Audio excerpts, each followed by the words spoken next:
Bueno, pues en este vídeo vamos a hablar sobre el modelo OSI y el protocolo TCP/IP. Vamos a enmarcarlos un poquito históricamente, vamos a hablar de la problemática que hace que nazca cada uno de ellos, el problema que lleva a la necesidad de desarrollar dos sistemas como son el modelo OSI y el protocolo TCP. Vamos a hablar de cuántas capas tienen, cómo transmiten información, vamos a comparar y a destacar un poco sus similitudes y sus discrepancias. Aquí podemos ver ya más en detalle qué vamos a abordar en este trabajo. Como ya hemos dicho, vamos a introducir el modelo OSI, describiremos qué es, cómo nace, por qué nace.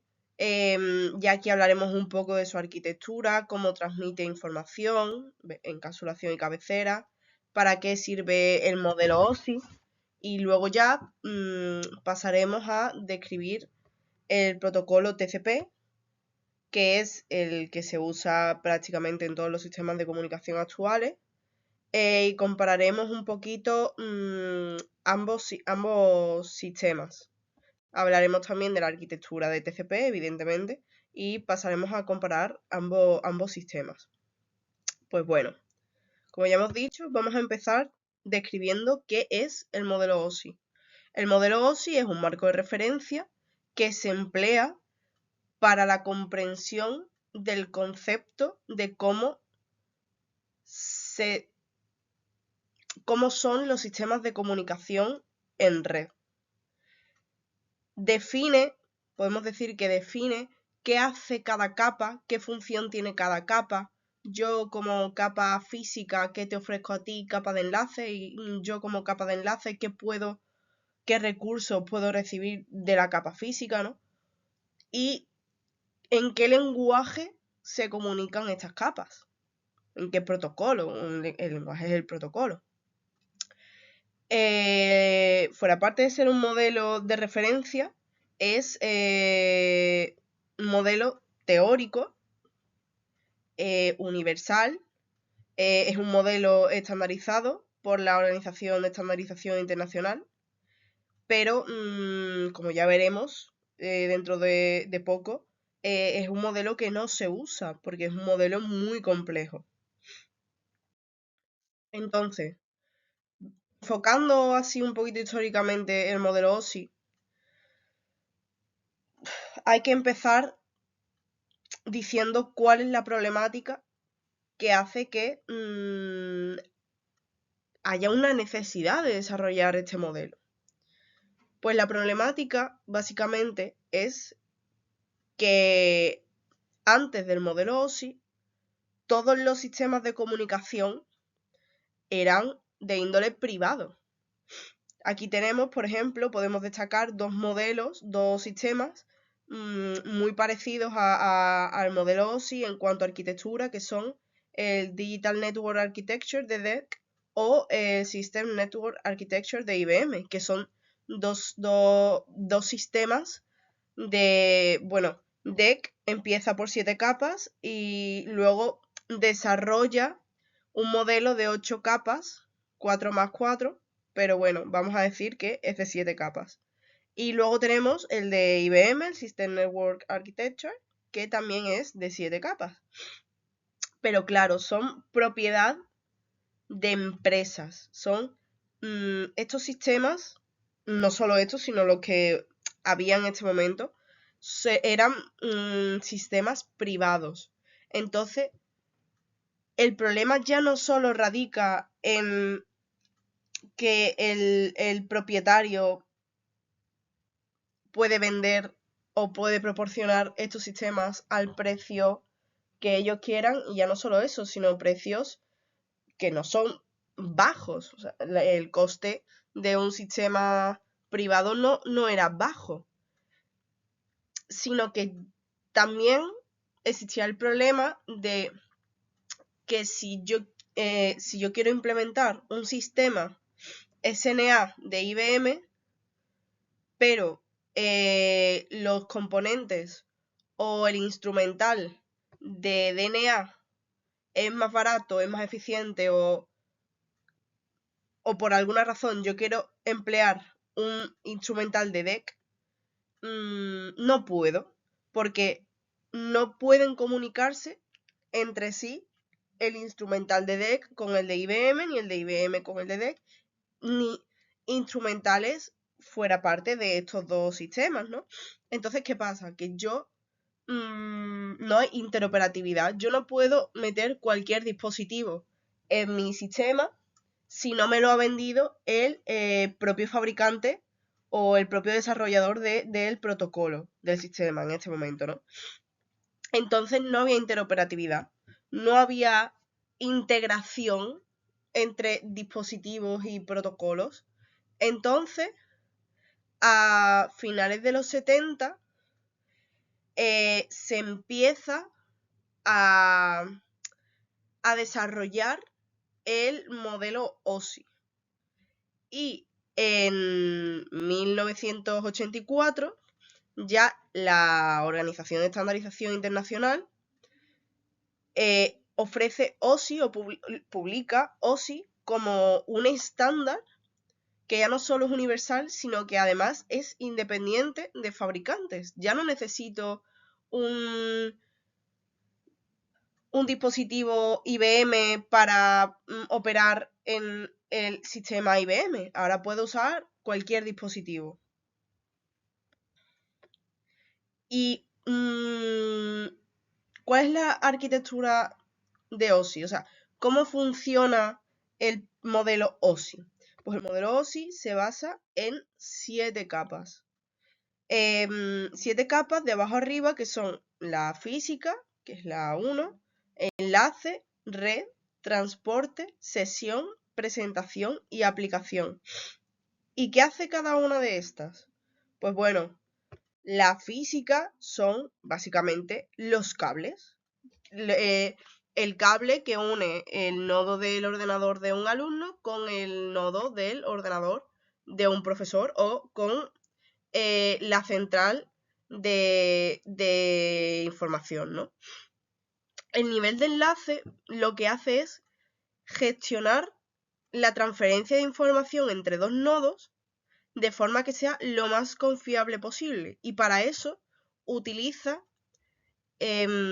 unas identificaciones unívocas que se llaman MAC, mediante direccionamiento MAC.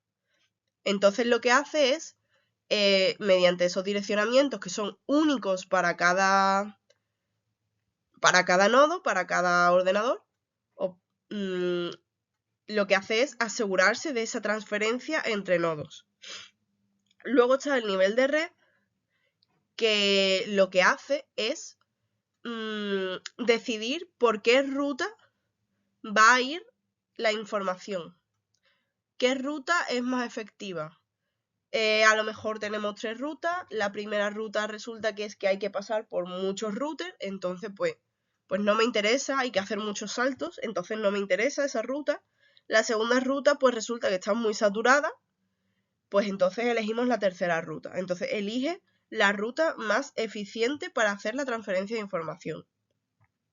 Y luego tenemos el nivel de transporte, que es la capa 4, que es el que garantiza que la transferencia de datos, el que garantiza que esa información ha llegado y ha llegado bien, y ha llegado de una forma fiable. Y fuera parte, también hace control de flujo y control de errores. Aunque el nivel de enlace también es verdad que también se encarga del control de flujo, de control de errores, de control de acceso al medio físico, ¿no? Luego tenemos la capa de sesión, el nivel de sesión, que lo que hace es establecer siempre, hacer que siempre haya un diálogo entre las aplicaciones, entre los nodos, y los mantiene sincronizados, ¿vale? Siempre mantiene los dos puntos de transferencia, tanto emisor como receptor, los mantiene activos y siempre en comunicación constante. Luego está la capa de presentación, que es la que traduce la información que recibe de la capa de sesión para que la capa de aplicación pueda entenderlo. Y luego tenemos la capa de aplicación, que básicamente lo que es la interfaz que usa el usuario para interaccionar con la información que se está transmitiendo. Es como yo, usuario que está utilizando el ordenador, puede interaccionar con la información que me ha transferido pues mi profesor. Por ejemplo, en Teams. Entonces, Teams es la interfaz que yo uso para saber qué información me ha transmitido mi profesor. Bueno. Y todo esto, vale, esto es muy bonito, se ve muy fácil, pero las capas entre sí, de la capa 7 a la capa 6 o de la capa 6 a la capa 5, ¿cómo se entienden? Porque aquí tenemos una palabra que es traductor.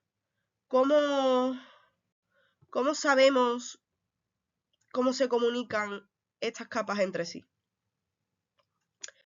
Pues para que una capa pueda entender la información que recibe de una capa superior, la capa superior lo que hace es envolver su información, encapsular su información en una cabecera con datos de control sobre dicha capa. Entonces, la capa de aplicación envolverá su información, encapsulará su información y se la pasará a la capa de presentación. La capa de presentación encapsulará su información y se la pasará a la de sesión. La de sesión al segmento, a la capa de transporte, transporte a la capa de red, la de red a la capa de enlace.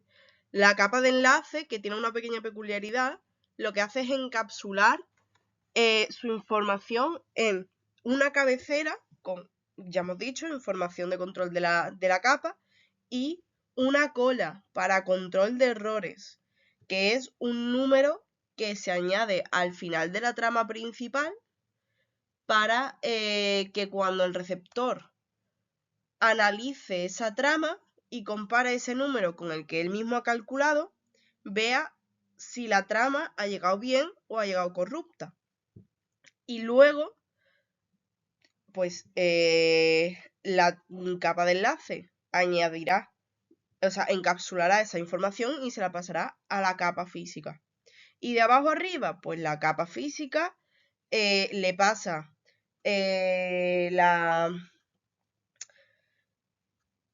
lo que es la información con todas las cabeceras anteriores y se la pasa a el nivel de enlace. El nivel de enlace elimina su cabecera y se la manda al de red. El de red elimina su cabecera y se la manda al de transporte y así sucesivamente hasta el nivel de aplicación. Y cada uno tiene su propia unidad de información, ¿no? La del nivel físico es el bit, es una señal, simplemente, en nivel 1, nivel 0, el bit. El nivel de enlace tiene la trama, el nivel de red tiene el paquete, el nivel de transporte el segmento y los 3 niveles superiores tienen el dato. Entonces, esto pues teóricamente está muy bien. Divide y vencerá, ¿no? Pero para ser sinceros es mucha información, mucho texto, muchas cabeceras, muchos escalones. Esto es un piso con muchos escalones. Entonces, pues, a día de hoy no se usa. O si se usa en 4 marcos muy específicos, que son el marco educativo, para entender el concepto, al ser un modelo teórico, para entender el concepto de cómo funcionan los sistemas de comunicación.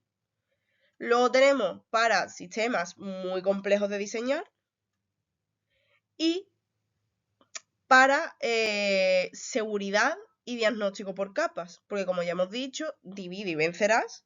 Si yo sé en qué capa hay un problema, pues no me tengo que preocupar de ponerme a arreglar o a diagnosticar otras capas.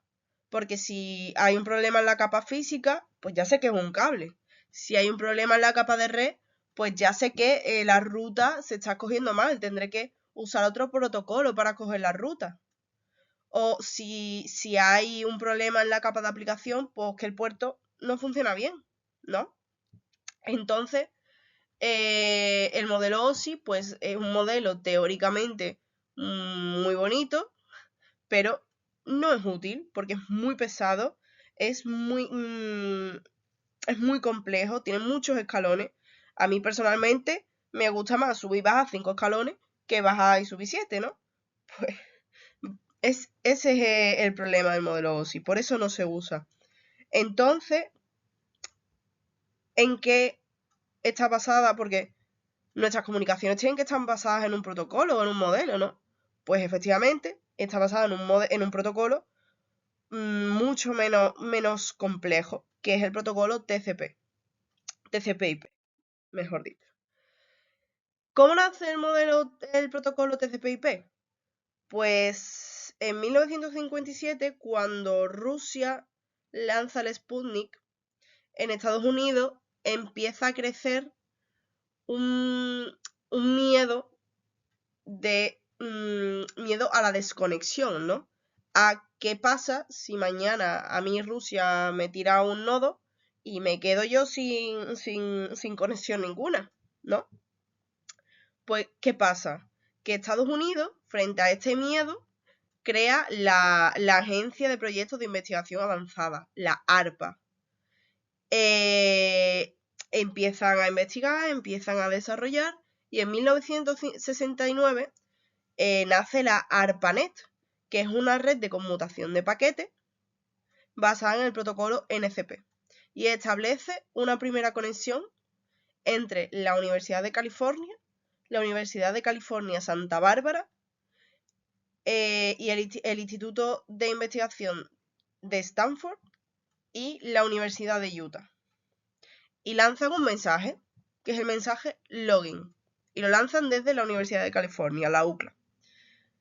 Pero, irónicamente, antes de terminar la transferencia, el sistema del receptor colapsa y solo llegan las 2 primeras letras. Esto lo que hace es que se siga investigando, seguimos avanzando y en 1974 se publica el diseño TCP, que permite, pues, como vemos aquí, enrutamiento, direccionamiento, control de errores, pero, como siempre, pesa mucho, es muy complejo, hay muchos escalones. Entonces tenemos que simplificarlo más, tenemos que evitar que se nos pueda caer las comunicaciones. Entonces seguimos investigando, seguimos desarrollando y en 1978 nace TCP/IP versión 3, IP versión 3. En 1980 nace TCP/IP versión 4 y en 1983 ya la ARPA adopta TCP, o sea, el protocolo TCP/IP como su sistema de comunicaciones. ¿Qué es lo bueno de este sistema? Pues que permite conexión entre comunicaciones, entre redes heterogéneas, no depende de la red, es escalable y es muy robusto y protege el mensaje. Y pues como se usa para todos los sistemas de comunicaciones actuales, se ha convertido en un estándar de facto. ¿Y por qué TCP sí se usa y como ya hemos dicho el modelo OSI no? Porque como hemos dicho antes, es más fácil subir o bajar 5 escalones que subir o bajar 7 escalones, ¿no? Entonces, aunque aquí estamos viendo el modelo TCP híbrido, porque el TCP normal, el TCP no híbrido es de 4 capas, el que se suele usar es el modelo TCP híbrido, que son 5 niveles. Está el acceso a red, que comprende la capa física y la capa de enlace, Internet, que comprende la capa de red, transporte, que bueno, no hace falta que digamos qué capa comprende la capa de transporte, y el nivel de aplicación, que comprende los niveles de sesión, presentación y aplicación del modelo OSI. Entonces, pues claro, mejor 5 capas que 7, menos complejo, ¿no? Entonces, ¿qué similitudes y qué? Porque hemos dicho que también íbamos a comparar similitudes y discrepancias, ¿no? Pues como similitudes, que son modelos que se dividen en capas, pero cada uno, pues uno nace porque se necesita un modelo teórico, porque se necesita no depender de los fabricantes, otro nace por una necesidad de no quedarse desconectado. Uno es un protocolo práctico que se usa y otro es un modelo teórico, conceptual, de referencia, como queramos decirlo. Y uno tiene menos niveles que el otro, por lo que es más, es menos complejo. Finalmente, como hay que hacer tenemos que tener una conclusión, pues la conclusión es esa. Son dos sistemas de comunicaciones, dos modelos que nacen de dos problemáticas muy diferentes, pero que al final pues son muy parecidos. Tienen la misma jerarquía, arquitecturas parecidas, simplemente que uno tiene más capas y otro tiene menos, ¿no? Uno es el que se usa hoy en día porque lo simple siempre gana, y otro pues se usa para que la gente entienda cómo funcionan las comunicaciones, como la introducción. El modelo OSI siempre es la introducción a los sistemas de comunicaciones. Ya luego siempre se pasa a TCP, pero el modelo OSI siempre es la introducción, siempre es aprendamos cómo funciona. Luego ya pasaremos a lo demás, ¿no? Entonces, pues eso, son... El uno no quita lo otro, se complementan, ¿no?